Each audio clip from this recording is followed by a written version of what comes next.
I'm built to win. Applied myself, I filled it in. No time for the doubt, they counted me out, I'm getting it in. Yeah. No time for no loss, I'm paying the cost, I'm in it to win. Yeah. Refuse. Mine, it can't be diffused. If you ain't thinking the same, then we playing by different rules. You can't see the vision, we living at different views. Until we complete the mission, keep getting up, never snooze. I walked a mile in my shoes, had the mind of a fool, chasing diamonds and jewels. Trust me, I was confused. Started minding my business and used my mind as a tool. Ended up finding my purpose and found the time to get to it. They told me I couldn't do it, they told me I couldn't make it. They sold it, could never break it. That's sadly mistaken. I need a piece of the pie, I want it so bad I can taste it. They told me like Toby, keep on running toes, they gon' take them. Refuse to lose, built to win. Applied myself, I filled it in. No time for the doubt, they counted me out, I'm getting it in. Yeah. No time for no loss, I pay for the cost, I'm winning to win. Yeah. Refuse to lose, I'm built to win. Applied myself, I filled it in. No time for the doubt, they counted me out, I'm getting it in. Yeah. No time for no loss, I'm paying the cost, I'm in it to win. Yeah. Refuse.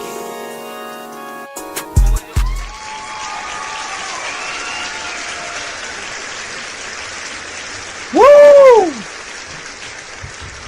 Welcome to Refuse to Lose Sports. My name is Joe Jordan. We have a great episode for y'all today. It's been a while. It's been about a week since we've been live. It's been a couple of weeks since we've been live on a regular show, not previewing someone's team for the 2025 season. But look, y'all, as y'all can see before I introduce my two guys, I gotta let y'all know what we're gonna talk about today. As I can see, the first topic, Shedeur Sanders went out in the preseason game. He was a starter, and they got the depth chart out, and he's still QB4. Is that right? Wrong? Where should he be on the depth chart? And then we got a lot of Cowboys. I mean, we got a whole lot of Cowboys drama. Some of y'all probably like, oh, here we go again. Here go the Cowboys. And some of y'all like, oh, here we go again. It's the Cowboys. We got to talk about Micah Parsons requesting a trade. Y'all know it's been a while since we've been on. Tomo hasn't been on since he requested a trade. I don't know if it was Tomo or Micah Parsons. I don't know. We're going to get to it. Tomo's going to talk about that. We all going to dive into it too. Jerry Jones, he talks about how he leaks up to the media to keep them relevant. He talked about that. All right, we got a video for y'all to hear that. And then Dak Prescott to top it all, icing on the cake. See you in the NFC Championship game to the Rams owner. Oh, my goodness. And then this special topic we have just for Tomo once again. This is Tomo's day. I know tomorrow, shout out to my boy Dave. It's his birthday. Today is Tomo's birthday, how the episode is going, all right? Bradley Beal joining the Clippers, saying he's joining them because he wants to win a ring. I'm not talking about a ring that you go buy in the jewelry store. We're talking about a championship ring. Do me a favor, please. Get out of here. But like I said, I have two of my bros with me. First off, shout out to Dave once again, Dave Doghouse. He's celebrating a birthday tomorrow. Happy birthday to you. Shout out to my boy Femi. He has a birthday actually today. Shout out to my boy Debo, had a birthday on Friday. And then Mark is coming up. We'll get to Mark on Friday when that time comes. Leo's taking over. Hey, it's a lot of August birthday, man. And then my daughter on the 5th, my brother on the 20th. It's a lot going on in August. All right. We got a birthday coming up this week too. You said who? Ricky too. Yeah. Oh, shout out to Ricky. You know, my hip still, kind of messed up. But shout out to Ricky, man. Shout out to Ricky. All right, but I got my boy CTC Finest, Carl Talking College, here to fill in for Dave. And we got Mr. Your Done Son, co-host of In the Red Corner, my boy Tomo. How y'all doing, fellas? I'm doing good, man. I can't complain. We just came off of setting the epitome of R2L weekend now. It went from a day to now it's becoming a weekend. So, I'm feeling good coming off of that. I done iced up and all that. I don't got no Tiger Bomb. Again, shout out to Team Dave for winning the 5-on-5. But again, it just feels good to bring the community together, see a lot of people in person. So I'm feeling good there. Not feeling too good about my sports teams, but I'm good. How y'all? I'm good, man. College football is 11 days away. Woo! It's right around the corner, man. And I can't wait. All them people in my comments, preview season, it's almost that time. Who was right, who was wrong, I can't wait. But other than that, man, I'm excited to get to this episode. R2L weekend was fun for sure. And let's get into it. Yeah, you know, R12 weekend. I mean, it was a big event. My boy Dave, he was there. And what he would say is Tuesday. And just like we did on R2L weekend, we about to turn up. Let's get it. Up. And once again, shout out to Team Dave for winning the championship. Shout out to Tomo for getting to the championship. Me and Carl was on the sideline watching the championship, you know, but it's all good. It's all good. It's kind of like what Dak gonna be doing this year. But anyways, let's get right into the topics. I'm sorry. We get right into the ground rules, right? We are streaming this on 4 different platforms: Twitch, YouTube, Facebook, and X. And make sure you like the video on whatever platform you're watching this at. Make sure you follow and subscribe on all of our social media platforms. You can follow us at I Refuse to Lose Sports, but on X and Twitch, you can follow us at R2L Sport. I'm trying to change things to R2L Sport, but some of y'all got it already. You know, y'all need to change that, all right? So you can make everything R2L Sports. And share this episode with anybody so they can come on and watch this episode live with you, because you can be involved in the show by being in the comment section. We can see all the comments y'all will be putting down throughout the show. My boy Dave is in the comments right now. He's the first one. Shout out to my boy Dave. He said it, Tomo. He said he'll be in the comments, you know. Turn me up. Hashtag champs. Hashtag baseball analyst of the year. That's right. Shout out to all the winners too. And last but not least, enjoy the rest of the show. Tomo, floor is yours. And Joe, I like what you did there. Shedeur, QB4, or should we say more? I mean, it's just, we already know what happened in the draft when it comes to Shedeur, and we said the proof gonna be in the pudding. What was he drafted? Round 5, pick 144 by Cleveland. Of course, the topic the whole time of that draft was how many teams are gonna pass over on Shedeur? When is he actually gonna get drafted? Why do they believe in his talent? Then we also seen analysts come out and say, look, to see the way he patched the ball before he throws it, that's a sign. That's a giveaway tell right there of when he's going to actually throw the ball. So that's going to let people say, oh, we could pick the ball off when he does this. There was so many negative things that they had to say about Shedeur before he got drafted to the Browns. And then they continued to say this about the Browns. And then the Browns only came out and said, look, I ain't pick him.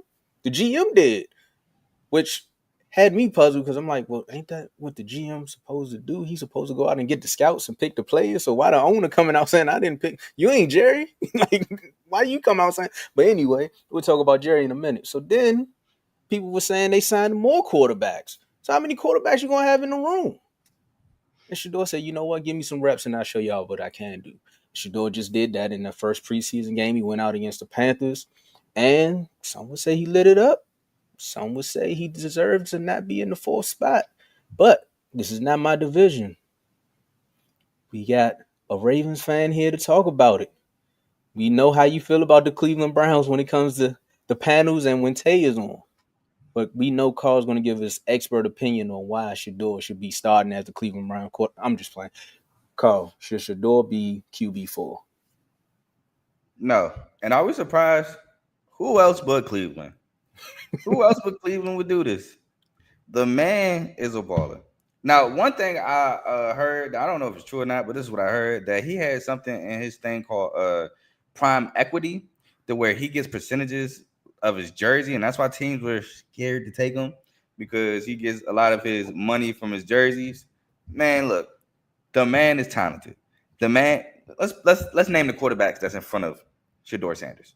Joe Flacco, a veteran, but he's 40. And, you know, I love Joe. Shout out to the Super Bowl. But he's 40. Kenny Pickett. Are we serious? Kenny Pickett?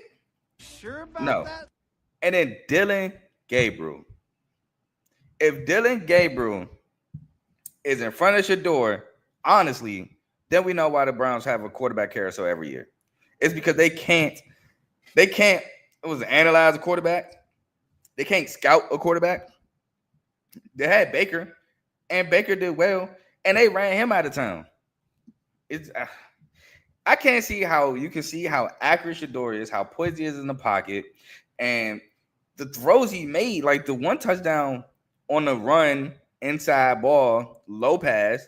That's a good ball, and he didn't do that with the starters. So the man went down the field, didn't have any turnovers, had two touchdowns, pretty efficient passing day. Dylan Gabriel, Kenny Pickett, and Joe Flacco, I believe, did not play. He's above Dylan Gabriel. Any like without any of the extracurriculars off the field, whatever, everybody put Shedeur over Dylan Gabriel. So it just shows that this isn't a football thing. This is something beyond football, which is crazy and is, quite frankly, to me, stupid.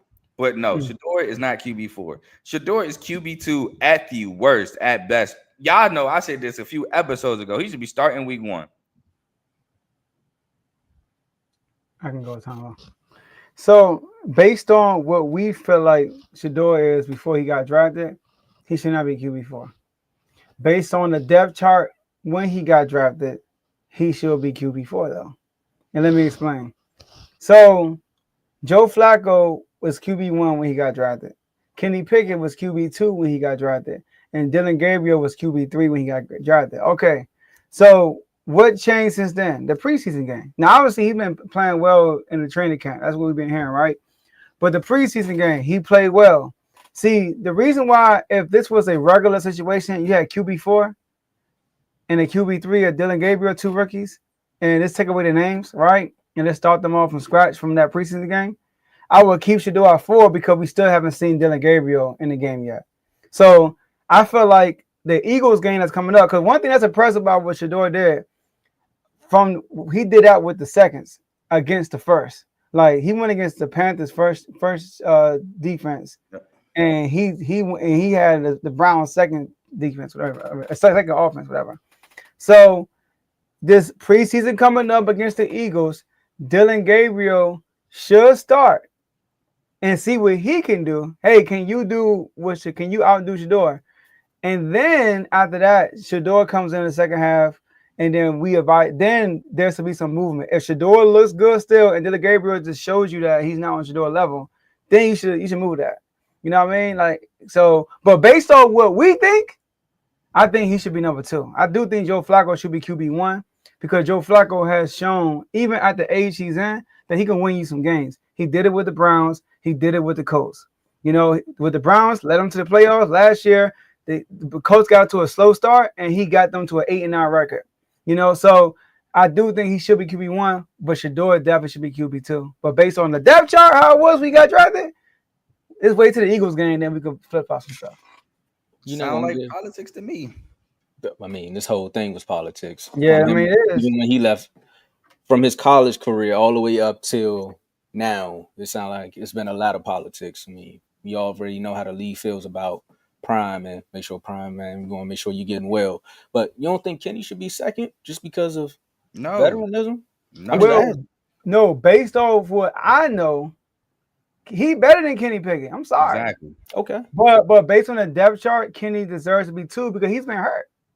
Okay. I just wanted to throw it out there. I just had to ask. Should he be 4? I think it's a clear-cut decision between all of us. No. 4 is insane. Honestly, he shouldn't have got drafted in the 5th round. We definitely agree there.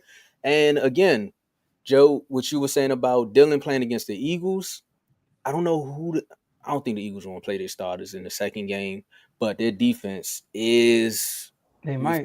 If we comparing defenses, Dylan going up against the Eagles defense, and then we got Chicago. I'm not saying the Panthers defense is no slouch, but you talking about a team coming off of a Super Bowl, and then all of the pieces they added. It might be a rougher day for Dylan. So to compare the two is going to be like, I know it's apples and oranges, but at the end of the day, they both make juice. It's going to be tough. But I would like to see what happens in that Eagles game just so he can get a nudge. Again, let's say Dylan goes out there and he throws 3 interceptions every time he touches the ball. Now that's when you just like, you know what? Shedeur, we got to throw Shedeur in and see what he going to do. Now, if Shedeur goes out there in that same Eagles game and then he gets 3 touchdowns, now we're looking at the Browns like, you can't do anything about that because the proof is in the film. Would have made play after play after play, and we already know how it is when he plays with a bad offensive line because, again, most of his offensive lines weren't the best in the world, so we already knew him coming into the NFL, he was going to show us something. But to come out in that Panthers game the way he did to shut up most of the doubters, because they still going to find a way to doubt you, we agree. It's politics, but I definitely hold on joint practice this week. So, yep, that's going to be good, too. Shout out to Kevo. He back in the chat, so he going to keep us updated on those as well. So, thanks. I ain't listening. You don't got to, but we know the videos is coming. You know why. We need to see videos on both sides, okay? Tanner McKee. Get out of here. But no, we don't. I don't agree that he should be 4. I agree with y'all too. I just had to ask the question about Kenny Pickett just because again he is a vet, but he should be 2nd, and then Joe Flacco should be, depending upon how he plays. If injuries happen, then Shedeur might be the starting quarterback, and Carl, you might get what you asked for. I know he should be starting week 1, but you might get what you asked for. And I just want people to notice this is not because the first preseason game where I think Shedeur should be the starter. Right? Like I said this a couple months back. Shedeur should be the starter. To me, he was the best quarterback in the draft.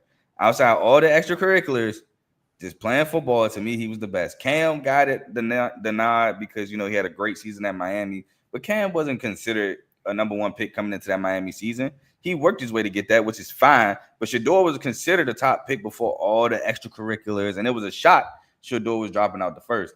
So I really believe in Shedeur. I believe in the talent. I think he's a way better quarterback than people give him credit for. And I think the criticisms he gets, honestly, not necessarily fair because, like Tomo said, throughout college, his offensive line was just average this past season, and that's putting it light. Nah, for real. Last year was terrible. Nah, for real. I know a Titans fan, and she had asked. She was like, Cam Ward, or Shedeur? And I was like, well, Cam's a dog. So either way, you can't go wrong with either quarterback. But I was like, but Shedeur's used to being around a bad offensive line. So if he comes into the NFL with our offensive line, I think he'll find a way to still win you games. So it's just becomes second nature to him. Like his quarterback clock is already sped up. Mm-hmm. You think Shedeur should start with Flacco?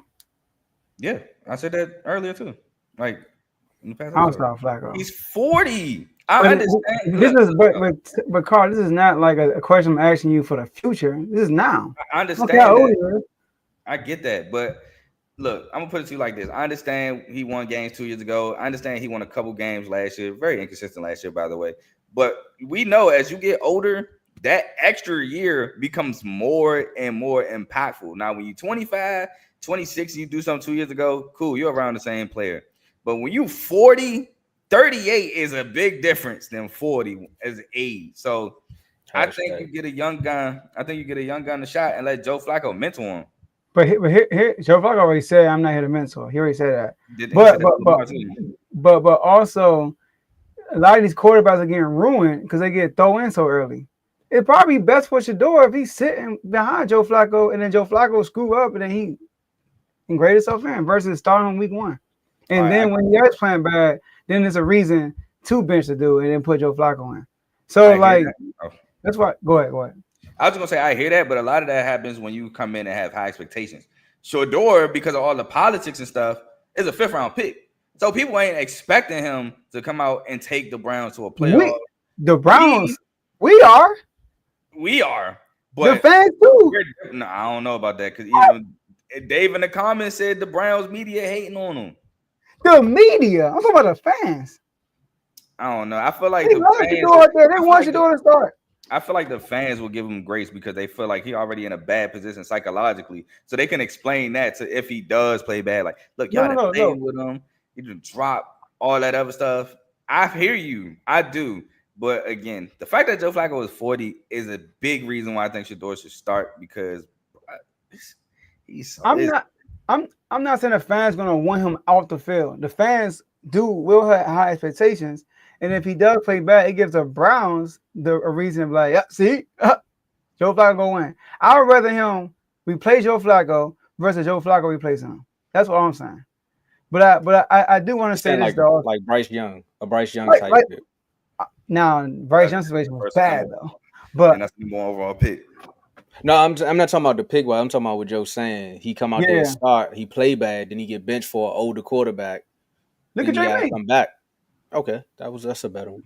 Look at Drake May. Drake May, Jacoby. Come on now, Jacoby was out with Drake May. Come on, same situation. But Joe Flacco's even better than Jacoby. Jacoby goes in, he stink it up, and then throw Drake May in. So now, no matter what Drake May does, it was better than what Jacoby was giving us. So there's no pressure. That's fine. That's a better look. I'm talking about who I think, no matter what, no look, no politics, no nothing, Shedeur should be the starter. Okay. That's a better look. It's a better look. Like if he come in, Joe Flacco ain't doing so well, let's throw Shedeur in. Let's see what he got. Yeah, that's a better look. As opposed to Shedeur come in, he might mess up, and then they go, look, see. But in terms of who I think should be the The best starter, QB. Shedeur. But I do, before we leave, Tomo, I do want to say this. I want to get Shedeur a lot of credit because Jackson Dart is getting a lot of praise for his performance also. And I think Jackson Dart's performance was more so engineered. If y'all watch that, like a lot of quick pass, a lot of easy stuff, just to get him in rhythm and stuff like that. Shedeur, it was more like, here you go, make it work, and he did. So I want to give him a lot of credit for that too, because when you watch, like he had to improvise multiple times. You know, you could tell they didn't truly set him up for success, like Jackson Dart was set up for success in his preseason game. That's their guy. They think Jackson Dart is going to be their guy. So, like you said, Shedeur is not the owner's guy. He just got picked by the GM. Remember? So He gonna regret. He gonna regret that statement. He should have claimed him. I can't wait till he get good. I can't wait till he show off and burn the Browns. Ooh, I can't wait. Oh, that's going to be interesting. We got to go to the next topic. Yeah, we do. All right. So, if you've been under a rock, or you say you're done with sports and you're not watching the 4-letter or 3-letter network and you watching Refuse to Lose like we hope you are, make sure you hit that like, subscribe button. Micah Parsons, one of the best defensive players in the league. Do we really got to do this, man? Yep. Get to it. All right, man, here we go. So, Michael Parsons has been asking for a contract extension. It comes out that Michael Parsons said it last year before the season started that, hey, man, I'm willing to come to Jerry. I just want to be a Cowboy. Like, I don't care about the money. I just want to be a Cowboy. Let's get the extension contract. Let's get the contract extension talk started now. Jerry's like, Jerry did what Jerry normally does. He's like, we'll talk about it when it's time to. Come this season, you get a new defensive coordinator, you get a new head coach. Michael Parsons shows up to training camp. He shows up to OTAs. He does everything. He's showing up to everything. He did the live stream for the schedule and everything. You know, Michael Parsons he's a team player. And then he comes to Jerry and they have a conversation. They sit down. You know, they more so talking about leadership. And Jerry throw out some things about some money. And Michael's like, yeah, that sounds about right. And then Jerry was like, okay, I think we got a deal. And Michael's like, no, you cool. They shake hands. Michael leaves. Jerry sends him a text message. He's like, oh, no. You got to talk to my agent, David Mulugeta. David said, hey, don't ever talk to Michael when I'm not around, even though that's your guy. Don't talk to him when I'm not around because that's not a deal. Jerry takes it personal. I'm giving y'all all the synopsis because this is a soap opera. Jerry takes it personal. Now you're saying, you know what? I don't even know who your agent is, and I don't even want to talk to him. Micah says, okay, well, then we can't get a deal. Then Jerry says, all right, then we just won't get a deal. And then Micah says, you know what? I'm going to go to my notes and cut on the Moesha music. Today, diary, I told the Dallas Cowboys that I don't want to play for them anymore. I don't even want to be a part of this organization. I sent my personal trade request to Stephen Jones. All right, whatever. I wish we had the music in the background. Sends it out in a tweet. Then, boom, the internet goes crazy. And we're here.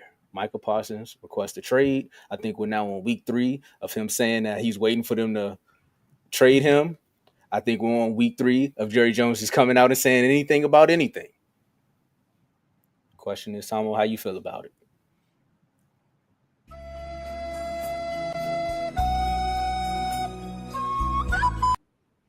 That's how I feel about this nonsense. So you tell me I've been a Cowboys fan basically since I was 6. Shout out to my grandparents, bro. They're the reason why I'm Cowboy fans. They're definitely Redskins/Commander fans, but long story short, go watch the interview with Lamar, tell you why I'm a Cowboys fan.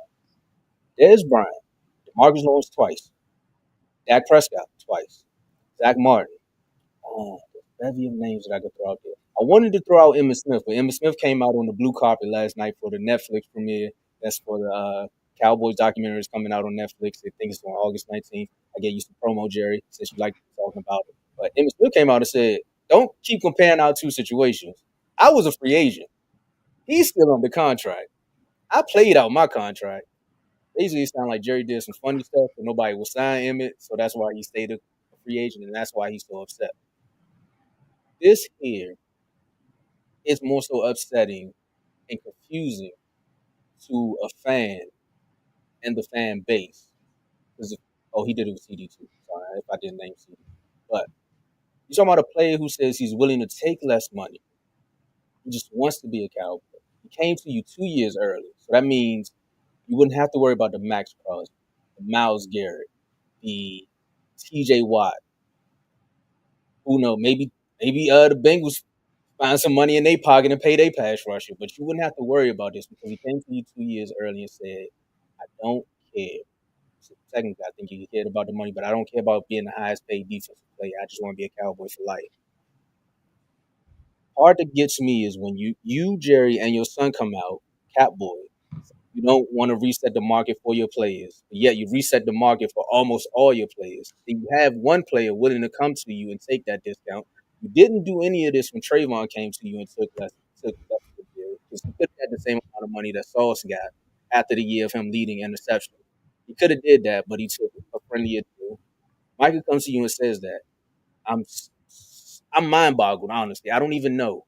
I understand it on Micah's part to say you want to request a trade because at the end of the day, you feel disrespected. And I would feel disrespected too if I came to you and said, I'm willing to take less money. I just want to work here. And you don't do anything. And then a year later, when it's time for me to come up for my performance appraisal, you don't even want to give me a raise. Which one is it, bro? Like, which one is it going to be? Is you going to pay me or is you not? But I'm going to just give y'all that. And then I just want to hear y'all take on it. Right now, I'm in a great. Go ahead, Carl. You can go. They tripping. Owners don't never learn. We just saw this 2 years. The last year with Jamar Chase. We just saw the man and Jamar Chase come to the Bengals 2 years early. Pay me now. No, bro, you still in the contract for two more years. We're not gonna pay you. Triple crown. Now you had to pay him more money when you could have just paid him then. If you come to me early and you a baller, hey man, appreciate you. Let's get it done. Because now you saving me more money on the back end to help the team. Because you ball the next year, I got to pay you more. But I don't know. Owners is, I guess, short-sighted, short-term progress only. And it just don't make sense. You got a guy like Micah Parsons who's going to destroy the market coming to you early to get paid, saying he's willing to take a bit of a discount to stay here. And you just treat him shiesty? Could explain how he got his money. Could be a shiesty individual. We don't know these people behind closed doors. But it's just mind boggles me how when a player that of these players caliber come to you get paid early, you don't just lick your chops and get the deal done to save your team and franchise more money on the back end. I just don't understand it. Yeah. When I agree with all of y'all because he tried to get it done before, and Jerry was like, no. And then Max Crosby, Myles Garrett, TJ Watt. Now the market goes up less than a year. This is like, you know what I mean? It's less than a year. But I want to address Jerry Jones being mad because he tried to have a conversation with Michael without his agent, and that's that's wrong. Because why would you? That's like having a legal conversation with someone without their lawyer. It's the same thing. If you talk to somebody with their lawyer and you come in agreement, it's not in writing, and then I go back and talk to my lawyer, he's like, no, we ain't doing that. You can't get mad at the guy because the lawyer talks some sense in him. We got him. So basically, so the fact that I bought the franchise with a handshake. Have you ever watched the McDonald's the movie? It's a movie about the McDonald's, how it started. Supersize or whatever? Yeah. No, that's Supersize. It's called, I forgot what it's called. I know which one you're talking about. Yeah. But I didn't watch it in totality, but I watched some of it. Yeah. I forgot what it's called. I've seen it many times. Do y'all know the way McDonald's is bought, right? Was on a handshake. Right? Got that right? It was a handshake. And part of the handshake was they're supposed to get the royalties of whatever, right? Never got them. Because it was a handshake. A handshake is you're trusting somebody to do something. It's not in writing. It's not permanent. Do y'all remember DeAndre Jordan? Shook Mark Cuban's hand. Hey, I'm going to sign with you. CP3 was like, you ain't going nowhere. We locking that door until the deadline goes by. You stay in the Clipper. So nothing is permanent until it is in writing, especially when you haven't talked to the agent. I just felt like that was very dirty. And the fact that he thinks that he's right and Micah Parsons is wrong, it just tells you how stubborn the man is. The man is stubborn. So, I mean, I thought if Michael Parsons, I told my friend Ronald, he a Cowboy fan too. I said what he might have to do. I think I said in the chat too, is just don't sign, play, get hit with the franchise tags, and walk away. And maybe Jerry would learn. He's like, bro, Jerry would never learn. Like Jerry's gonna be Jerry no matter what happens. And I truly believe that because I mean, what he 82, Tomo? 82, 83? 200. But Can't teach the old dog new tricks. Can I say something, Tomo? Facts. go ahead. You know what boggles my mind about this whole situation? When Lamar, and I don't mean to make this about Lamar, but when Lamar was allegedly negotiating, everybody had a problem with his mother representing him. But nobody got a problem with Jerry Jones trying to talk to Micah Parsons without representation. How does that make sense? That's like the opposite side of the spectrum. I'm glad you threw that out there. That's I dirty. forgot all about that. Because when it comes to Jerry, he did it with Dez. And if you watch the pivot interview, Dez threw it out there. He did the same. It was the same tactic. He tried to do it with Dak. Well, he tried to do it with Dak on his first contract. Dak was like, nah, talk to my agent. That wasn't rocking. So then that's when it was funny. Come around the second time, Dak did a recent interview and he was like, yeah, we talked, but it wasn't like in a negotiation of a deal. It was more so just conversation of what we want to see for the future. That's what actually got the deal done because he was like, if we would have never had those conversations, I don't think I'm here sitting in the seat to this day. And I was like, okay, that makes sense. With Micah, I feel like Micah's so open. You know, we talk about the podcast. We talk about him being on Twitter. We talk about him being around other players. We already see it. Like other players is just like, you seen the interview when him and Jaden was standing out somewhere. He's like, oh, we coming for you this year. Then you'll hear him talk about how he loved, what's y'all coach name, Joe? Dan Quinn. Dan Quinn's uncle. I tried to erase his name on my brain. But yeah, him. You just see how Micah is. So I could see him genuinely going in there just being like, what's up, Jerry? Having a conversation about next season. And Jerry taking that and trying to spin it. For me, if you have this conversation and you feel like it's a deal, and I know everyone already heard this before, but if you feel like it's a deal, what's so hard to pick up the phone and say, hey, me and Micah work this out. You tell me what you think. And if the agent come back and say, wait, what? Like he's shocked? Then that's on y'all. Y'all need to go talk about it. And if Micah comes back to his agent and say, nah, me and Jerry, I don't know what Jerry's talking about, which kind of feels like this is the situation. As the agent, he said he called back. The Joneses don't pick up. So if I'm Micah, I'm looking at it like, well, you said we had a deal. I call my agent to say, hey, me and Jerry probably potentially, I don't know what he's talking about, but he think we got a deal. This is what he said. Why are you not picking up the phone? Now it's on you. Like, this is really genuinely on you. And I think, hold on, is it the next topic? And the next topic is really going to explain why I just genuinely think that he just likes this whirlwind. But the whirlwind that you create should be for players that you don't think want to be here. Right? I wouldn't be mad if he was doing this for a player that was like, Dallas cool, but you know, like I can go other places. Not a player that said he wants to be the face of the Cowboys. And then you talking about a person who get double-digit sacks. We ain't had sacks since Micah got here, since DeMarcus Ware left. So you talking about that. Now you just looking at it's just like, bruh. Sometimes you just be like, man, you know what? I just like football. And I just so happen to be a Cowboy fan. That's what I tell people. I like football and I just so happen to be a Cowboy fan. Because that's how you got to feel in these moments. Yeah, Joe said that it shows how stubborn Jerry Jones is. I think it shows how shiesty he is.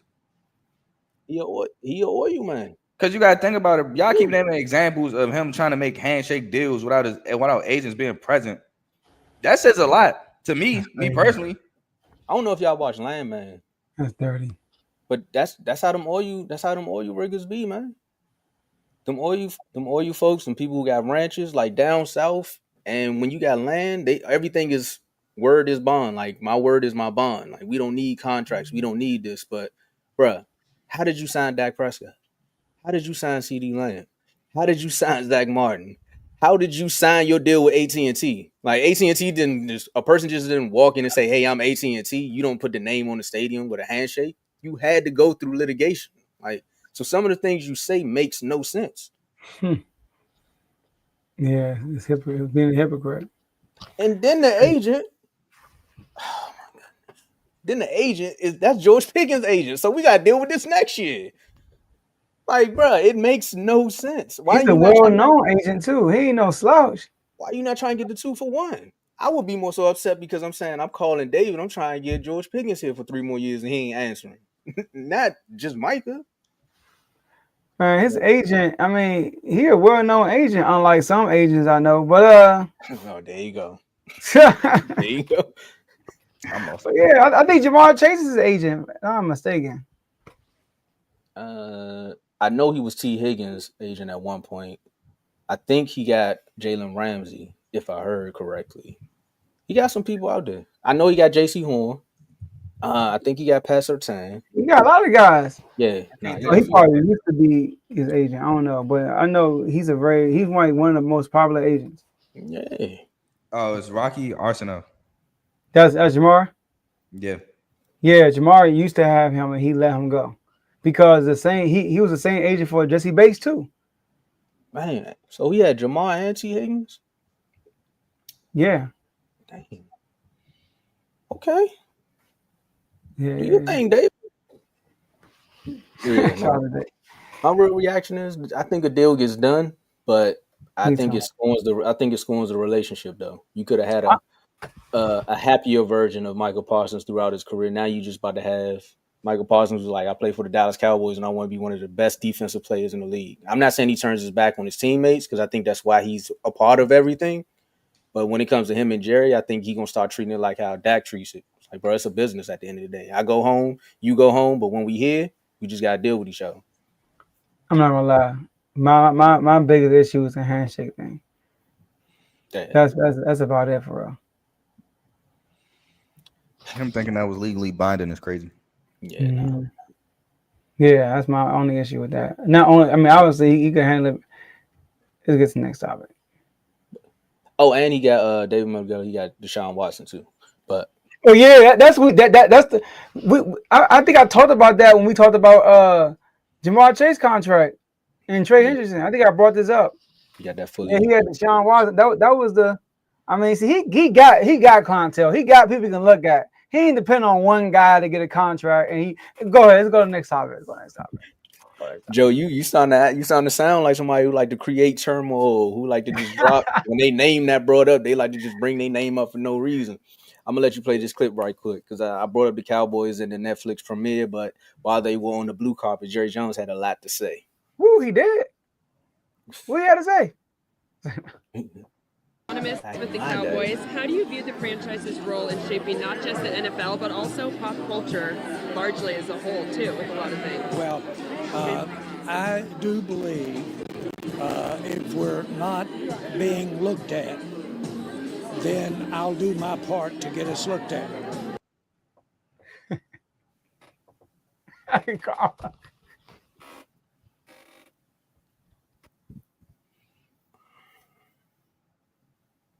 Oh, I'm starting this? I think I'm supposed to Yeah, start. Yeah, you are. I'm about to say. Yeah, nah, it's if we're not being looked at, I'm gonna do my part to get us looked at. This goes back to the whole topic before. This is what it feels like. Joe, you said something, and you say it a lot about the Cowboys when it comes to Jerry Jones, and it's just like the pressure. He'll find a way to put the pressure on himself, but also on the team at the same time, right?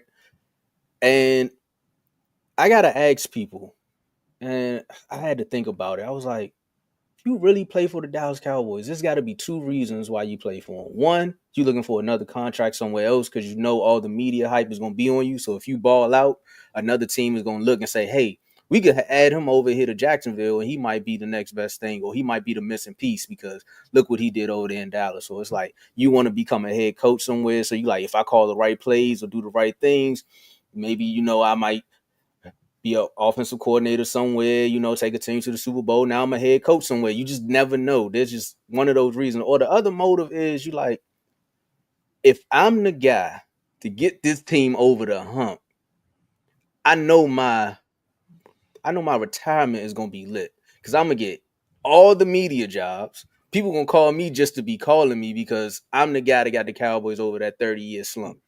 So it's either you with the pressure or you got another ulterior motive to be like, I'm going to get paid somewhere else.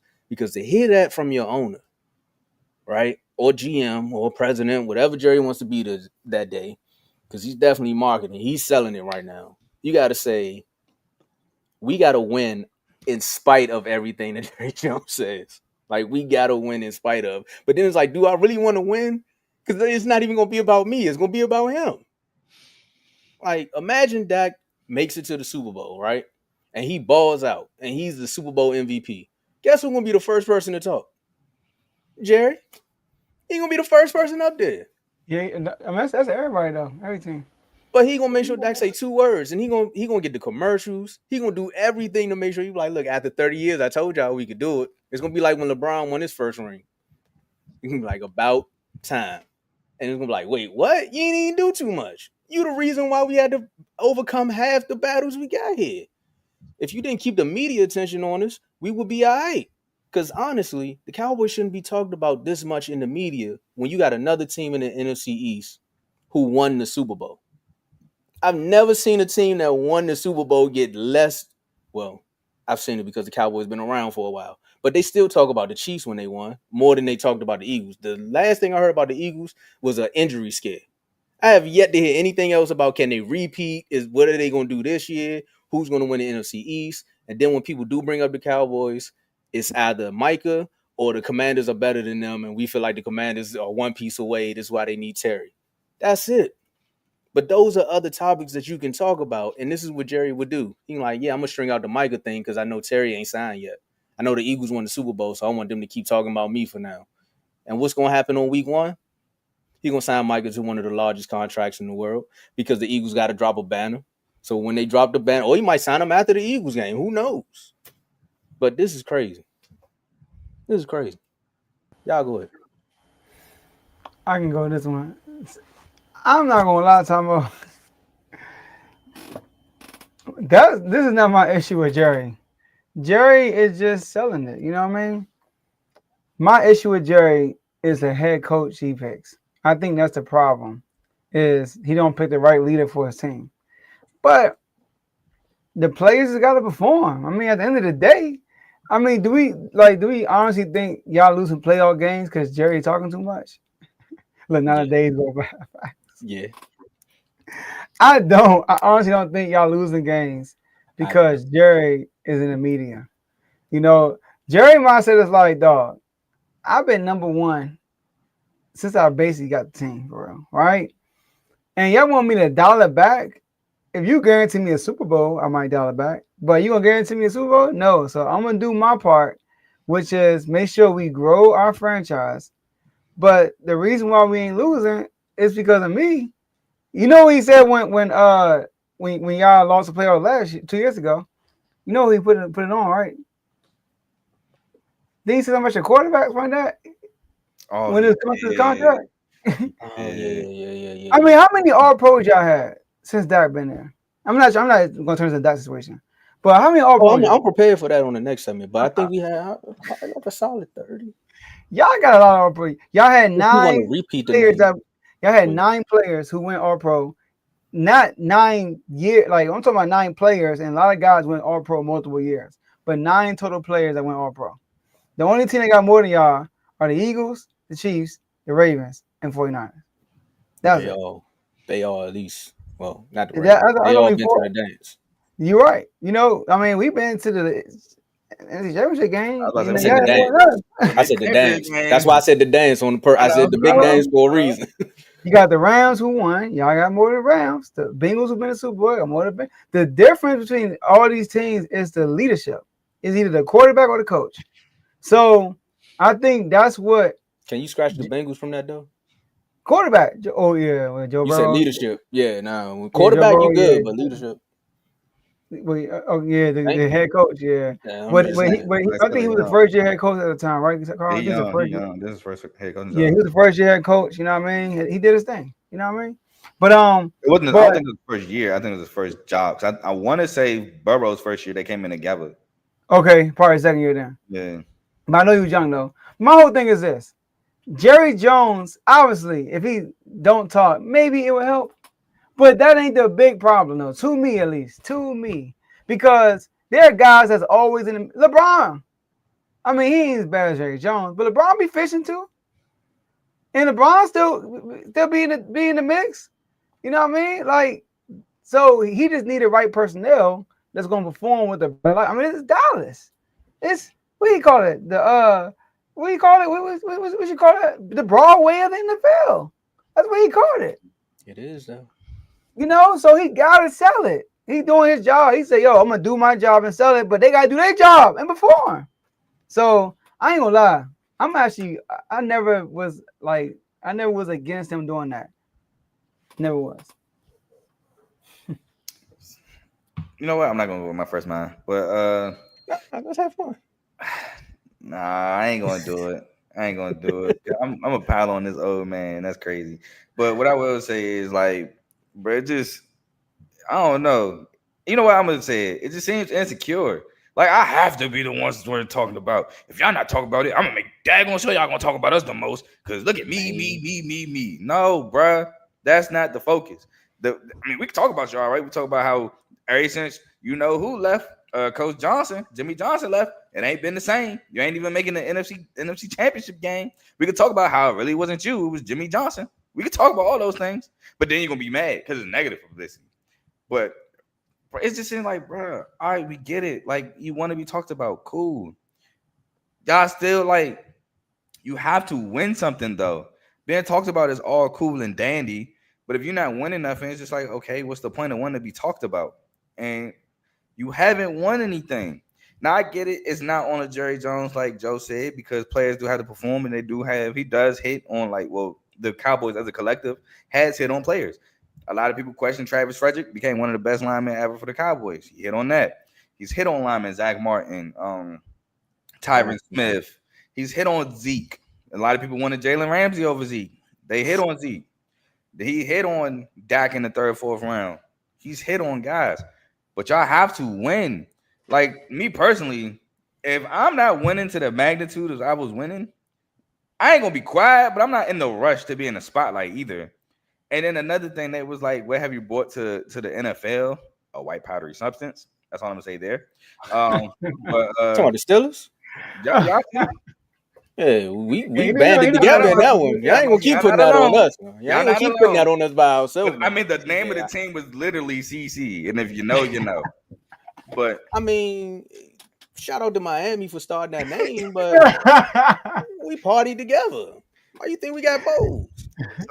But it just would blow me, like, bro. Okay, bro, like, you don't have to always be talked about. The main character syndrome, that would blow me. Like, why?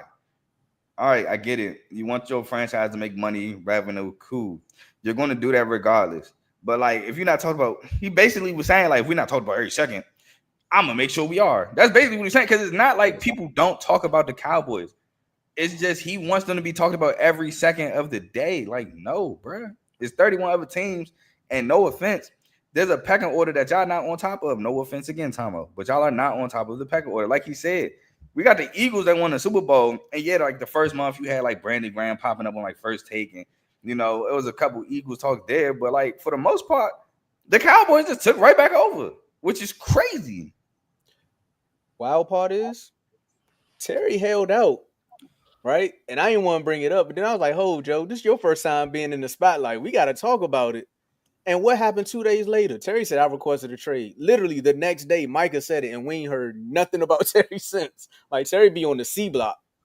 Like, that's crazy. Nah, for real. Like, unless you're in the chats, you really don't hear nothing about it. But here's the thing, though. He's a business owner, call. His job is increasing net worth. Right? That happens regardless. But Joe. No, it don't. Yes, it does. For this team? Yes. Joe, for the Cowboys, does. Yes. And so you telling me if he sits back and be quiet, they will still be worth $10 billion? At this juncture, yes. I don't think so. I do. Maybe 8. The Cowboys, do they get to go 4-13? No, right now they have 10.1, huh? They'll still get 10. They'll still be at 10 Well, billion. you understand? No. He doesn't say it. You want to know why, Joe? What? Because he already planted the seed. ESPN. Tomo. Hold on, but what I'm saying is the major letter networks are going to talk about the Cowboys regardless. The only thing Jerry does is add a little bit more fuel to the fire. What did I just tell you? Micah Parsons requested a trade. Imagine if the Cowboys would have signed Micah Parsons 2 years earlier, right? Now, what's the first thing they're gonna say is, well, why is Max Crosby doing this? The Dallas Cowboys such and such. The Dallas Cowboys go out and get George Pickens. Now they're not even talking about the football moves. They're talking about Michael Parsons. They could really be talking about more moves that Jerry could be making. He could make way more impactful moves and be talked about as far as progressing to win a Super Bowl than what he's doing now. They were not talking about y'all. Yeah, like y'all signed George Pickens. Y'all had a little shine for a little bit. And then it died down. Y'all were not in the media. That and was Jerry was like, hold up, bro. I'm like, we gotta get back in the media. So he was like, made a little comments like, will we get hit by a car in an accident? Oh, look at Jerry. Like, everybody falling to the mousetrap. But see, that's so wild. But let me ask y'all this though. Do y'all think him paying Dak Prescott right before the season started affected the team? Affected the win-loss record? I think it affected Dak. You think how? Dak was in training camp and everything. No, he wasn't. I thought he held out. Nah, he was in training. That was CD. Oh, he was? He held out. CD held out. Dak CD held out. But I mean, that ain't. I think no. It wasn't signing Dak before the before the season started that affected the team. It was his words right after the Packers lost that affected the team. We're going all in and did absolutely nothing to actually help the team get better. So he has so many quotes that people forget about the timeline. Because remember after the Packers, he was sitting there and he said, oh, no, we're going all in. And people was like, all right, this is the year Jerry going to make sure we get all the weapons. And then Jerry came back 2 weeks later and was like, no, your definition of all in is different from my definition. And that's again how he keeps the media thing going. When it's just like all in on this. But you don't have to say anything. But that quote don't affect your wins and losses, though. It affected the team, though. How? Because people actually went out and probably was like, oh, they're going to actually spend some money this year. So as far as all right, it affected the fan base. But the fan base. I give you that. The fan base, but it had impact on the team because he did nothing to make the team better. I give you that. Quarterback $60 million and the team never didn't get better. So I give you that. I get a fan base in the roller coaster. That's why I said I agree. Like it's not all on Jerry Jones, but the fact that you want to get talked about every second of the day, you don't think that annoys the players in the locker room? I mean, they love being in Dallas. They get all the attention. You hear when they leave Dallas how they hated it. They probably say it now because he write their check. I want to be in Dallas the rest of my life. Because he signs his checks. As soon as if Dak would have walked, I'm pretty sure Dak could be just like DeMarcus Lawrence and all these other guys. How about all the retired Cowboy players? Huh? Oh no, those are the ones that won. Exactly. With Jimmy Johnson. Now you got players like Dante Fowler who left and came back, but he only said that because y'all didn't sign him back. He said he had two options: he was going to the Commanders or going back to Dallas. Like you have ex players that leave, but it's not players that are homegrown. Jerry does this to his homegrown players, which is the craziest part. Like you could do this to free agents. I understand they just got here. But you drafted Micah. You drafted CD. You drafted DeMarcus Lawrence. You drafted Dak. You drafted Zach Martin. Like, you do these to the players that you drafted. Zeke who? That's what I'm saying. Like, it's crazy. Like, think about it. He did the whole Zeke who thing. He flipped that joint and got some t-shirts. T-shirts. That's insane, Joe. But that would annoy. I'm telling you, some players in that locker room would be annoyed. Like, bro, it's not about you. See, here's the thing, though. But when the Cowboys are winning, oh my gosh, y'all get all the love. I mean, the Cowboys get so much love. You got to know what you're going through. It's worth it. That's what I'm saying. Like, if they win a Super Bowl, think about that. Do y'all know the Cowboys are number one media NFL team and the Chiefs number? People say you just win games, you be number one. That's not true. Because the Chiefs win the games, they're number one in the media. Huh?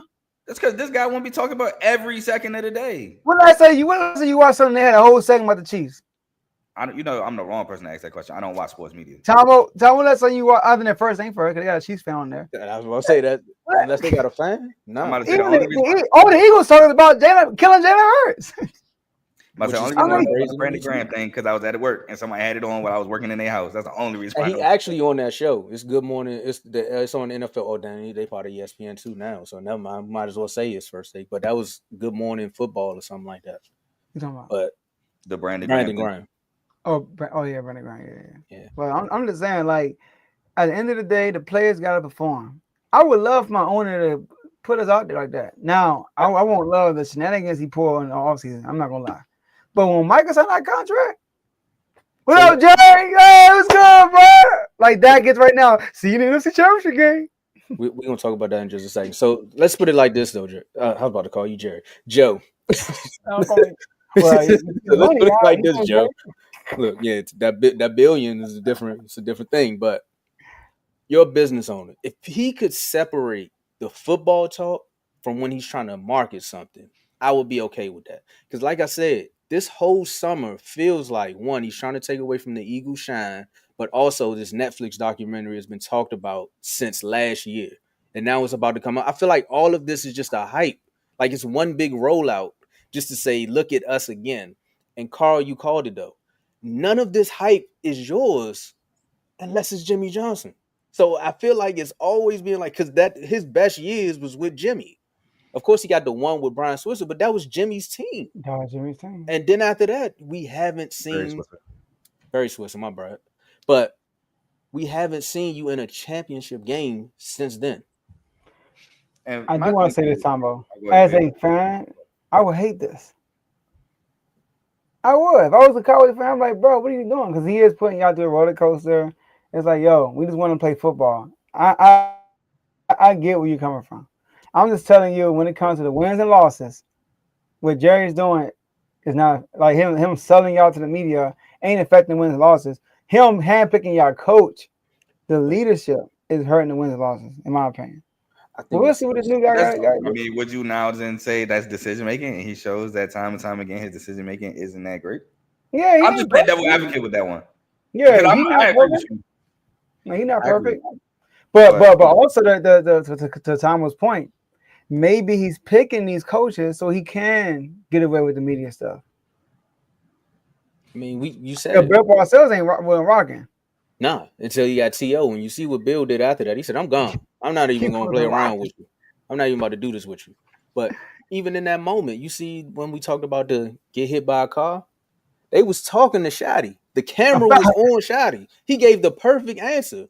And Jerry was just like, yeah, but just because we signed him don't mean he's going to be here. And then the camera went right to him. They like, what you talking about? He's like, I got y'all. And like I was saying. And every time I play... Sorry, even his son, Stephen Jones, they asked about the contract. He was like, well, we don't discuss contract, whatever. We all we can say is the contract ain't set. And then Jerry said something else, and the camera went to him again. I'm like, bro, this dude is just still on the spotlight. That's that main character syndrome. Bro, I do get it. Yeah. But if y'all win, Tomo, the numbers, woo, with all the attention y'all already got, so go through the roof. Y'all think, I remember when, I gotta move on. I remember when the Lakers, remember they lost to the Nuggets? They got swept, Carl? What time? Oh, I tried to say it before you said the sweat part, but go ahead. Remember when they got swept and LeBron faked his retirement, all that stuff? Yeah, I was the first one to call that out. The next morning on SportsCenter, the whole hour, they not mentioning the Nuggets not one time. They talk about LeBron the whole time. Incoming Bibby saying not a day goes by, but I called that out. The comment been now, there, and when LeBron win the championship, man, that joke, when he won the ball, when the OKC Thunder won, we saw. Hey, oh, the NBA draft. That's all we talked about after that. But LeBron would have won. They still be talking about to this day. You know, so imagine the Cowboys win. Tomo, woo, man, y'all gonna be on the media 24/7 and win a Super Bowl because Jerry built it up. It's already bad, but hey, like you said, it's a gift and a curse. Yeah, because y'all lose. It's not like a 30-year curse. Ain't no gift. I'm talking about if you Jerry, it's a gift and a curse. Your team don't win in the big moments, but you still get the money at the end of the day. Fans still buy stuff, you know. Joe, don't laugh. I see what you're doing. I see what you're doing. It's been a while for us. Yeah. At least you were born when your team won. Well, my team, I was born too, but yeah. We all got a piece of the Bills. The Bills gave everybody one except for the Eagles. They couldn't get her upstairs. But the Bills, man. Shout out to Josh Allen. That is true. The Bills, 3 of them losses was the 3. Yeah. I just passed them around. Yeah. Who was the first team they lost to? Was it not all NFC East teams? Wasn't it one twice, or am I tripping? Yeah, they lost to Cowboys twice. Yeah. Crazy. Also, us and the Giants. We tried to get the Eagles one. It took them 55 years. Now they here, but I ain't gonna say too much. They just happy they got one or two. Or two. He need to get one. Play the video. Oh no, I got a picture. I got a video. Oh, all right, you can throw the picture up. You can see him right there.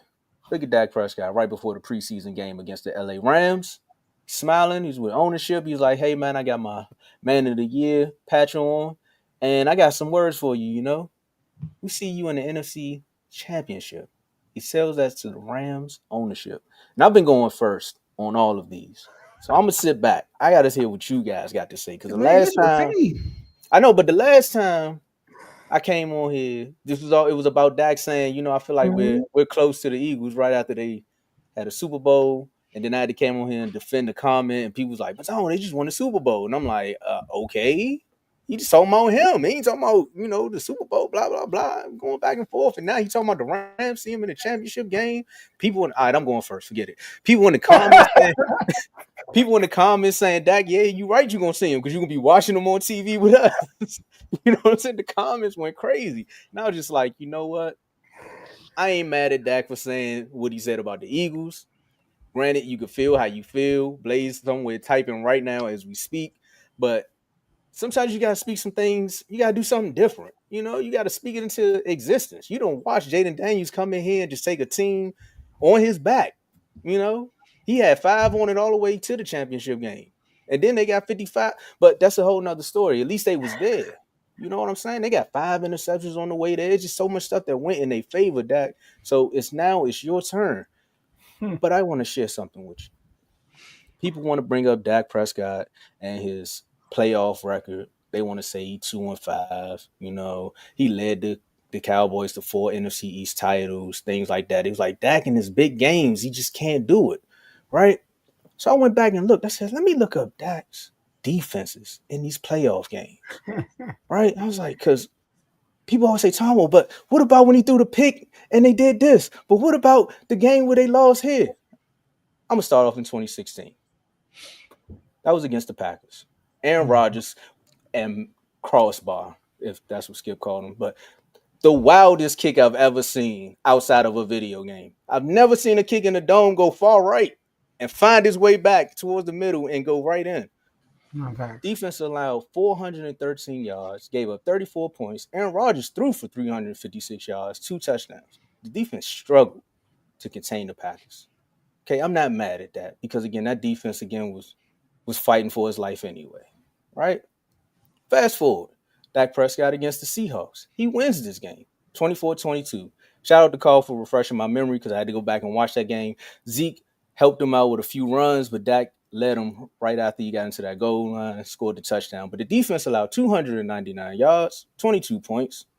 You know, I give him that too because this team wasn't known for turnovers.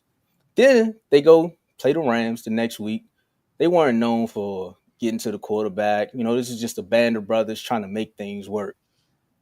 Guess how many yards they gave up in that game, Joe? Infinity.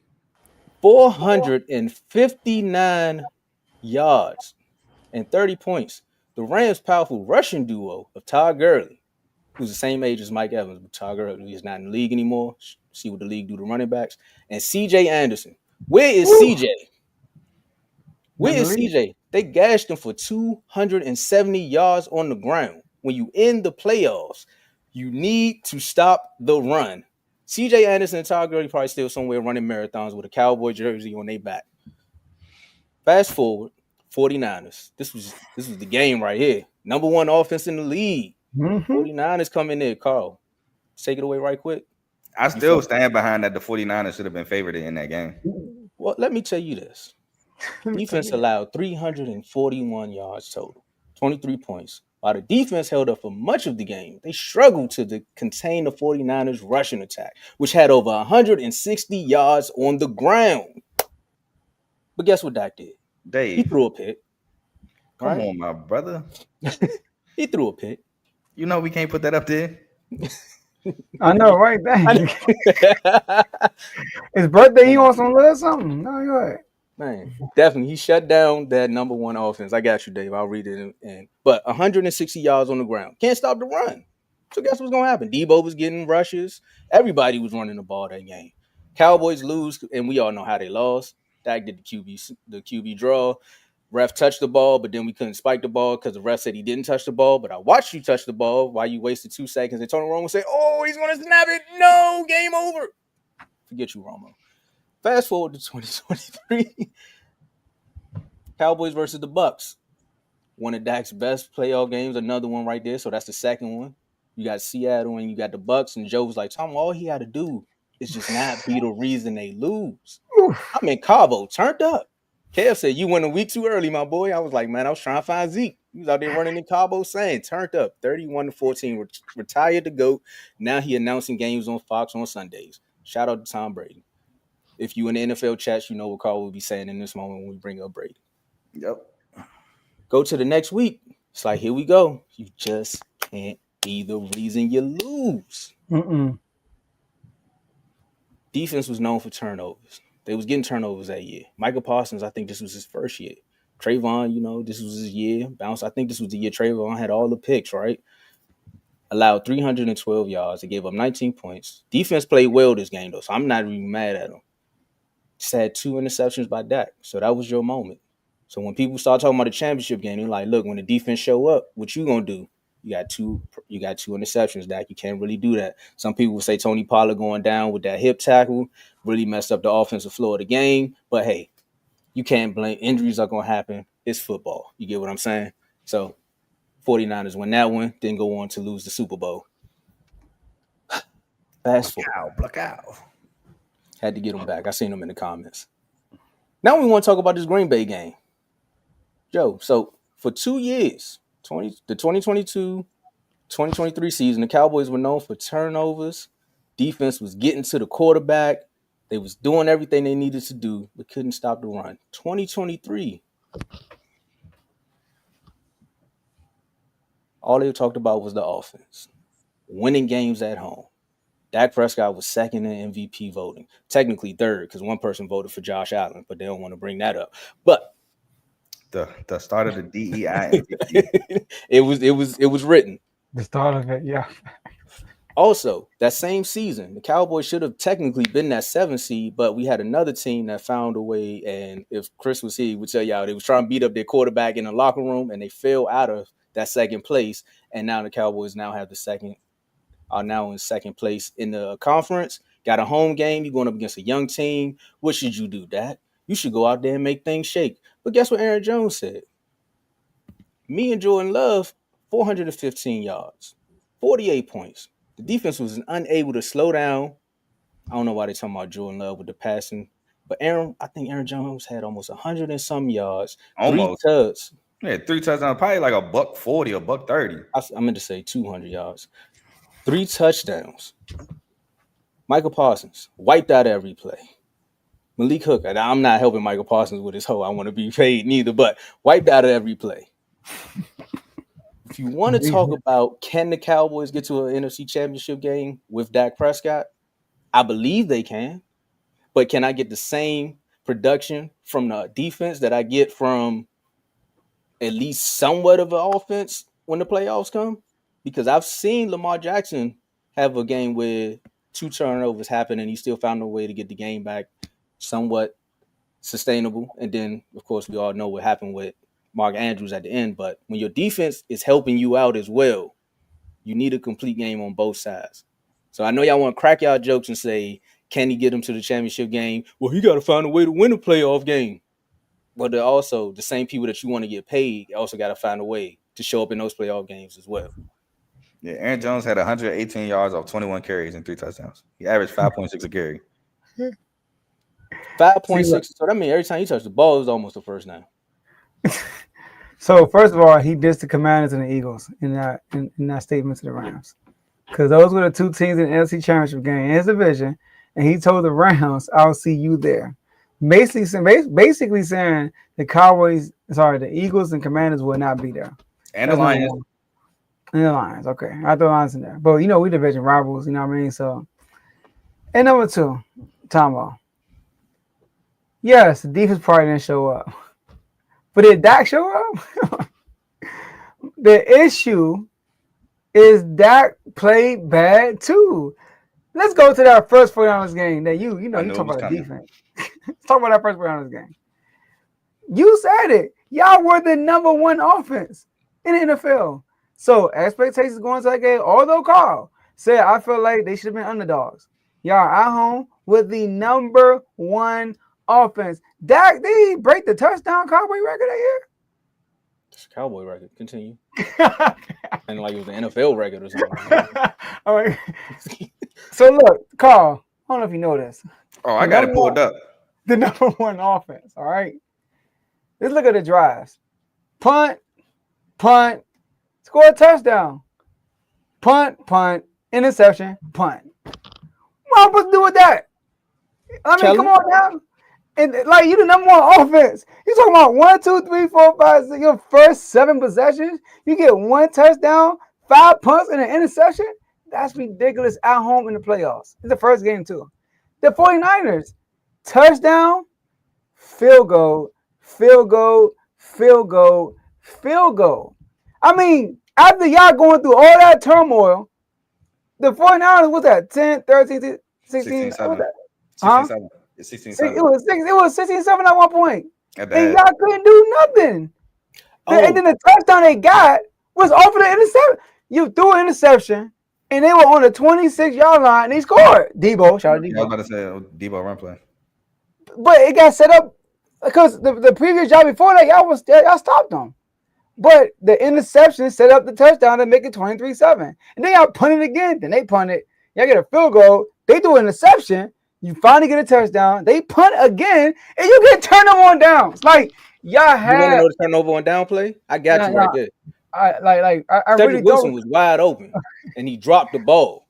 Okay. So, that probably happened. It's true. But it definitely happened. Ain't no problem. That happened. That's a game-changing drop right there. No, I feel you. The point is, the first 7 drives, you got 1 touchdown, 5 punts, and the interception that led to another touchdown. Number one offense. So I can't put it on the defense when coming to this game, your offense was an ace card. And then you already explained to me about the 49ers. You get it up. But the Tomo, I get the defense was bad. But remember, Michael Parsons got a sack. And then they kicked the ball to y'all. And what Dak do right after that? Threw an interception. That's a Jair pick. He threw an interception. You talking about the Jair pick? Okay. When he threw the ball to Brandon Cooks? A lot of people, He threw that to CD. That was CD, right? Yeah. I thought one of those was the Brandon Cooks. I thought I think the Darnell Savage pick 6 might have been the Brandon Cooks, but the Savage one was the CD. The Jair was the Cooks. Yeah, I think Tom right. Cooks. He ran right through Cooks. I think Tom The right. Brandon Savage one, CD was coming across on like a shallow cross or maybe a short cross, and then he just threw it. He shouldn't even threw it to him. That was the one time he should have threw it to Brandon Cooks because he was open.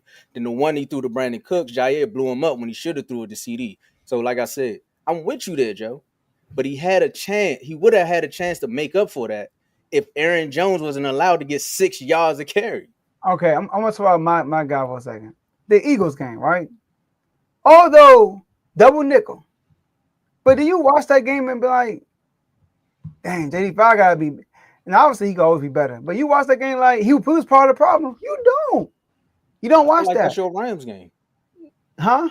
I feel like that's your Rams game. Right. That was a long time ago, Tomo. And look, this is when I talk about that playoff, I never bring up the Packers loss. I never bring up the Rams. I never talk about that.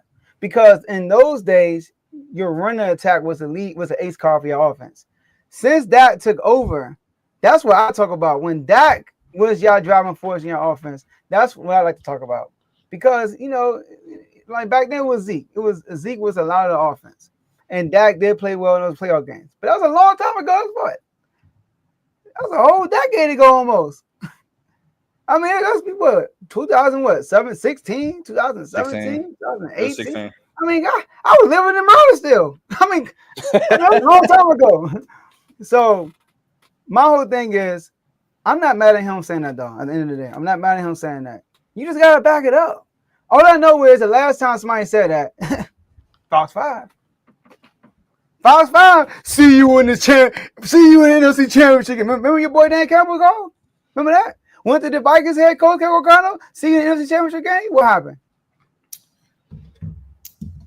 Eric Armstead got hurt. I mean, Amik Robinson got hurt. He played the game. Well, I was Ben Johnson. That's what you get, Ben Johnson. And then you rang your toe in Chicago. That's what you get. And we want to see y'all too. We want to see y'all too. Amik Robinson got hurt. The secondary was decimated. And he knew that before he said that comment. No, not Amik Robinson getting hurt. Hey, they had what? 14 dudes on IR when he said that? Yeah, but then you gotta remember, bro, the best cornerback for the Lions at the time, who strapped Jetters, got hurt. I mean, that's not why they lost. They lost because your boy Jared Goff. That's true, but they couldn't stop y'all either, though. They couldn't stop it. I mean, I don't think that would happen even if they had a 14. So I'm not gonna say all that, but yeah, we want to see them too. We want to see them too. We want to see them too. Y'all playing DC made a difference. I don't care who we play at. I was saying I might go to the game. We gonna play 8 Mile. I mean, I don't care where we play at. You ain't playing the 8 Mile. You ain't making it out the game. Look, we from DC. You tripping on this? We from Landover. Look, man, he tripping. I'm sorry, Tomo. He tripping, bruh. You got to get past the Eagles and the Commanders in your division. Not only that, the 49ers, yeah, they had a bad season, but they were decimated by injuries. We don't think that that's the 49ers, period. You got the Lions. You do have the Rams. The Rams might not even make it to the NFC Championship game. You're talking about see you in the NFC Championship game. They might not even be there. So, like, bruh, how you going to call your shot for another team and your team when the Rams ain't made the championship game since they won the Super Bowl and you ain't made it? I just feel like he's tripping because of that. Like, I know you want to instill confidence in your team. I know you want to show, you want to talk your trash. But this reminds me of Thomas Castellanos in Alabama.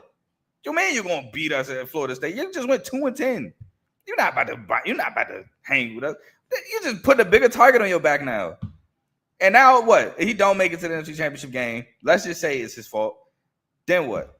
You about to get yourself killed even more. Now, if it's not his fault, they still might kill you because you still ain't make it. But it's gonna be worse if it is your fault. Now, your soliloquy, I'm with you on some of it. The Rams game, he did win Seattle. Tampa Bay, we all know Brady was not Brady. Like, Tampa Bay shouldn't have been in the playoffs. The only reason why they was in the playoffs because that division sucked. That's the reason. I gotta give him that game. He cut. That's fine, but the Bucks were not a playoff team. I think if I can remember correctly, they got in at like 8-9 or 9-8. No, they won. I think they won 7 games. Even worse. Who fault is that? So I'm just telling you, bro, people going to cherry pick that. So people cherry pick anyway, man. So I just had to throw it out there. The first 49ers game, I do feel like the 49ers should have been favored, but I do feel like Dak didn't help himself. He didn't. The slide on, it's 4th down, bro. Why are you scrambling?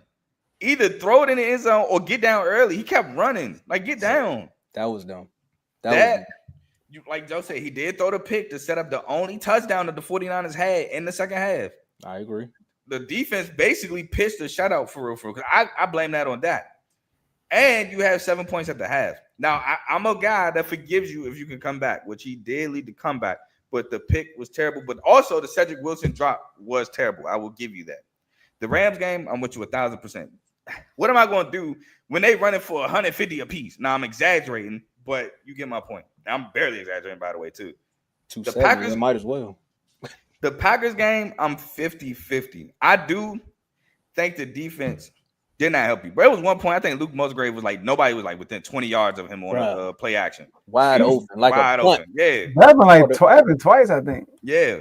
Because like Jordan Love was trying to go to DC. Yeah, it is.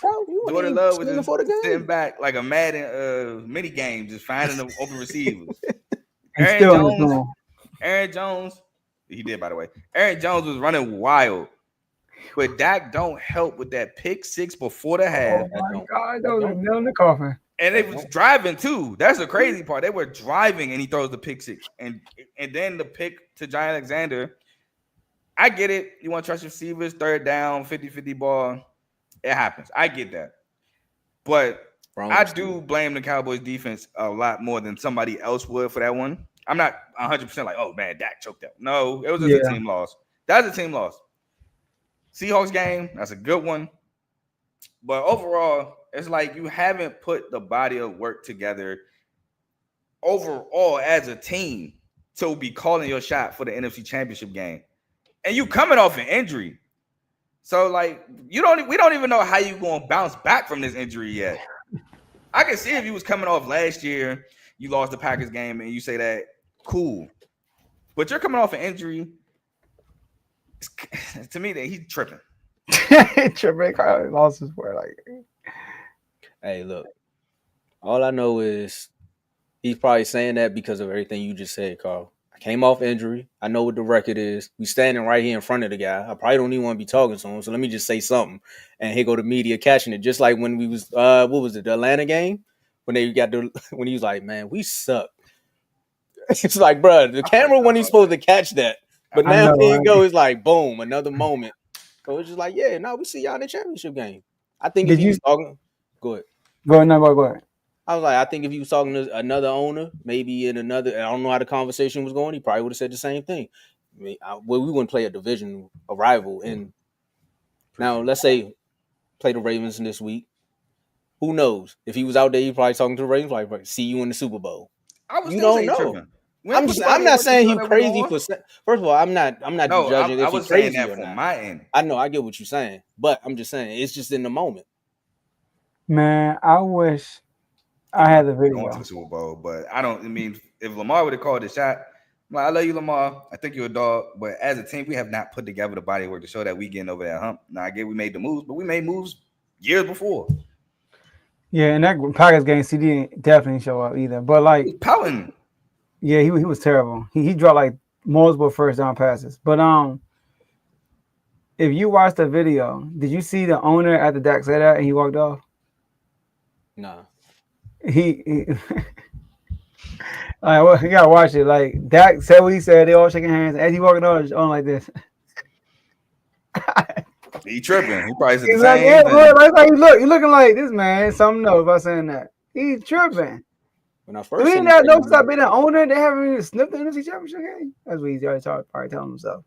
But I'm watching this game right now, Tomo. That interception of Brandon Cooks, it could have been a way better ball. He threw a high as a mud. Brandon Cook had a stretch for it.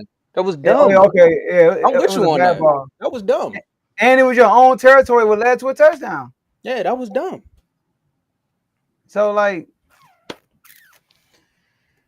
when y'all say these things about that, I'm not defending the nonsense. I just want y'all to also recognize the other side of the coin, which people don't do. They just be like, Dak choked it. Yeah, I was like, just like me. I feel you. Like the Ravens. Like, bro, y'all, but let Josh Allen go out there and throw an interception. They find a way to find a way back in the game. Like, look what Josh Allen did. It was a great. Let him miss a wide open drag for a first down to throw the D ball. Wow, we comparing Dak to Lamar Jackson. Yeah, nice way to try to spin that. See what you did there, Joe. Let's get to this quick news. Let's play the video. Let's get it. You just signed with the Clippers. Where are you at in your NBA journey? I need a ring. You know, I want one bad. And I feel like I got a new life of rejuvenation for sure, a new hunger. I'm excited about the opportunity, new city, new environment, but a hungry environment too. You know, I'm definitely excited about the opportunity to go win. Spoke. Tom another. No. All right, Carl, I promise you I'm done with the Bradley Beal slander after this. I promise. Do your thing, bro. The Clippers, bro? Went to the OKC, was at the league minimum and said that, like, they got a chance. You could have went to the Timberwolves. They got the Clippers? You said that tripping. Oh, my. I ever rooted for be tripping, bro. They just be tripping. Why would you say I want a ring and go to the Clippers? There was so many other teams that have a potential chance to get there. You could have came to the East. The Knicks probably won. Yeah, he cooked if he goes to the Knicks. He would have to do the same thing. OKC, just ride the pine. Yeah, Boston. Thibodeau don't play his bench. Pacers. They fired him. They got Mike Brown. That's right. Dang, I feel bad for brother. He might have. But Mike Brown would have played him. Yeah, not with the Clippers. Nah. I'm sorry. Joe, Carl. I got you. He tripping. I said it. Nah, he crazy. No, I just wanted to let you know, just crazy. because I said that about Dak, I ain't gonna say that about Bradley. He tripping, bruh. The Clippers have an issue. His jersey number is 1, and he plays point guard. And every time you need him, I call him James Houdini because he disappeared. Dang. Did he not disappear against the Nuggets? Does he not disappear when you need him most? Yeah. And you're gonna bet your future on that. And Kawhi finally had a healthy year. Good for him. Healthy playoffs. You banking your ring on that every year? To the Kings. And you want to talk about somebody that's cursed? What the Clippers do? Ever move? Got a new stadium finally. That's it. and okay, I give them a couple years ago. They made the Western Conference Finals when they lost to the Suns. I think that was the Western Conference Finals. But other than that, ain't been no chip. A lot of people love the Clippers because of paper, but that's just paper. I see what you did there. This Clippers whole paper together. Go ahead. That boy cooking. I ain't even. Hey, look, this is why we FJA. Can I even see that coming? Oh, for real? I think you know first. No, I didn't. I said it live, but nah, I didn't. But yeah, he tripping. I know it's quick news. He tripping. Yeah, man. The Clippers, they are. I think seeing Kawhi healthy last year and they get bounced still, it was like, all right. Kawhi had one great game. That was it. And all the teams, like you said, the Clippers. First of all, you got no history to back your statement up, and you got no recent history to back your statement up. Because since Kawhi, every year Kawhi is healthy, they still lose. The only time they made it to the Western Conference Finals, Kawhi wasn't healthy. So, and was that the year after COVID? After the virus, I believe so. Yeah, so it was no fans in the stands, right? The Suns went to the finals the year after the. Hold on, was it fans in the stands? The virus. I got you. The virus. Yeah. Yeah. My bad. I'm not even sure if you can say it on YouTube or not, but I just want to be careful. It was fans in the stands though. I think that was a year after the Warriors, right? No, year before the Warriors. Warriors won 2022. They won 2021, right? Yeah, the Bucks won 2021 because the Nuggets. So it was no fans in the stands. That's why they went to the Western Conference Finals. Imagine Paul George playing in the playoffs with the fans there right now. He be choking too. I'm pretty sure it was fans late in the season. Because you got to think that was like a year removed. Oh, you're right.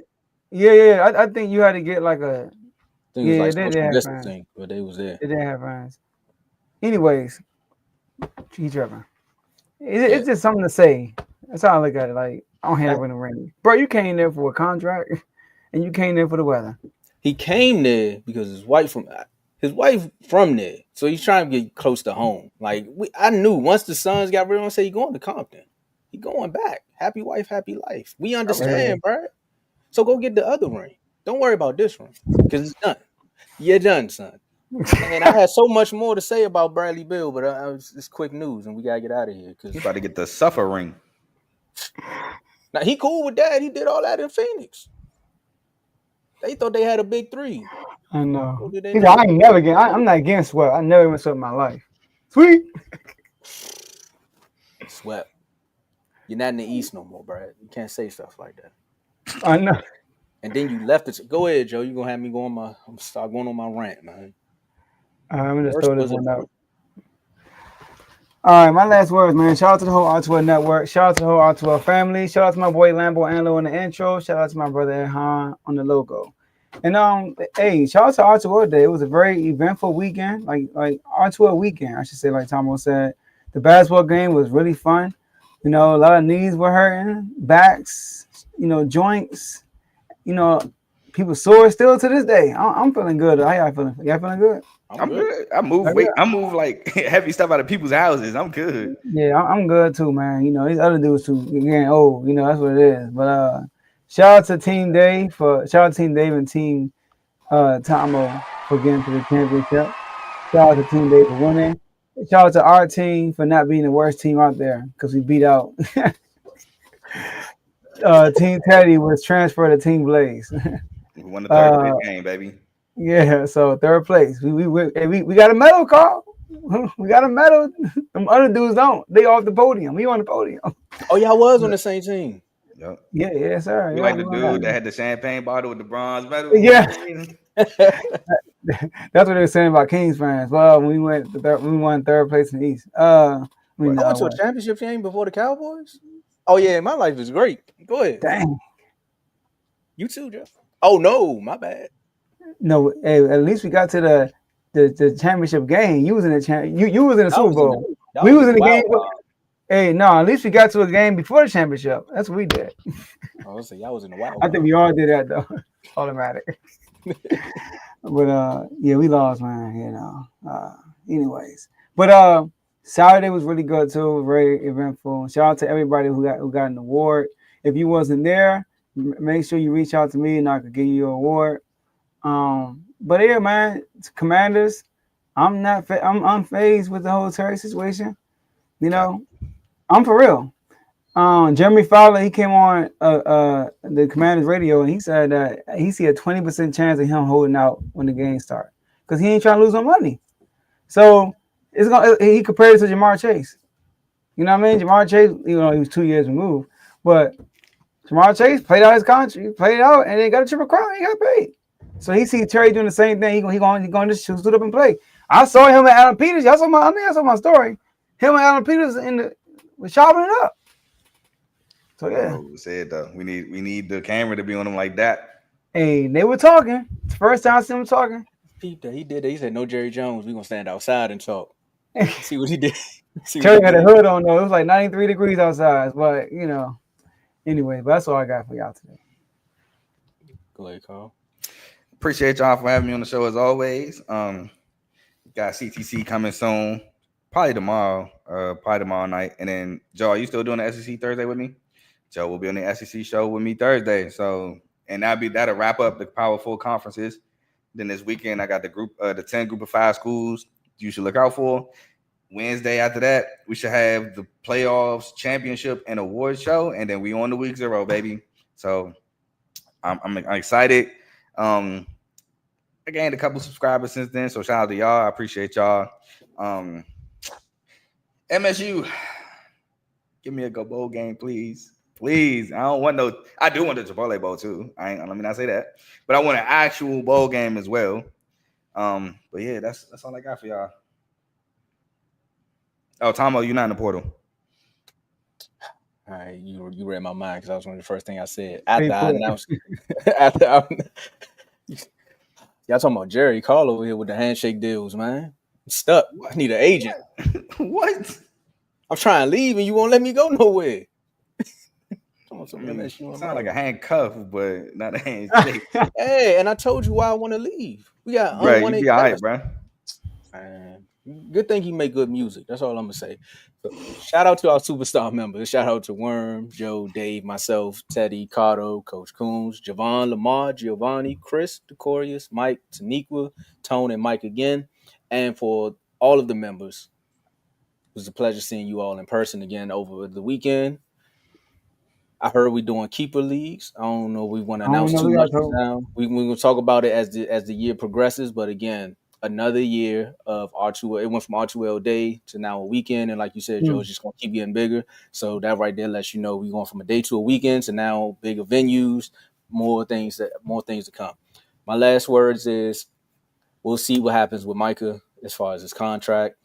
But if you're a fan of the Wizards, if you're a fan of the Mystics, if you're a fan of the Nets, if you're a fan of the Caps, there's some big things happening in the city. You notice I didn't say one team because I don't root for that team, but there's some big things happening in the area. So, sometimes you got to stay low and build, and maybe you can get to a conference or a divisional game. We don't know. And for the Cowboys, Dak, you were tripping. But if it happens, I got a lot of stuff to say to y'all in the chat if it does happen. That's all.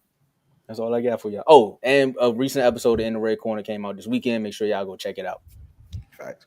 Also, if you're a Nationals fan, you just want to aim for 500 because you ain't did that in about 6 years. No, for real though. No jokes right there. It hasn't been 6 years, I don't think, though. It has. Ever since you won the World Series, you have not been 500. Oh, dang. The World Series was 2019.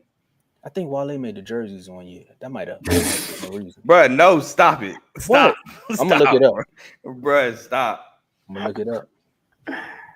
All right, y'all. That's all we have for y'all today, and we'll see y'all at the next episode. Peace.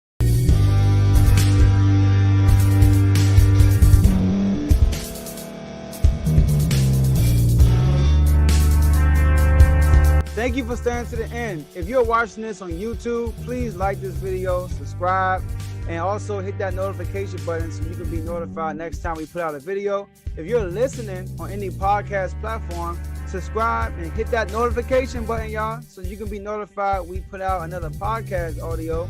And last but not least, hit that share button. No matter what you're listening to or watching it, hit that share button and send it to somebody that you know that would love to watch this episode you just listened to. So once again, thank you for staying to the end, and we'll see y'all in the next episode.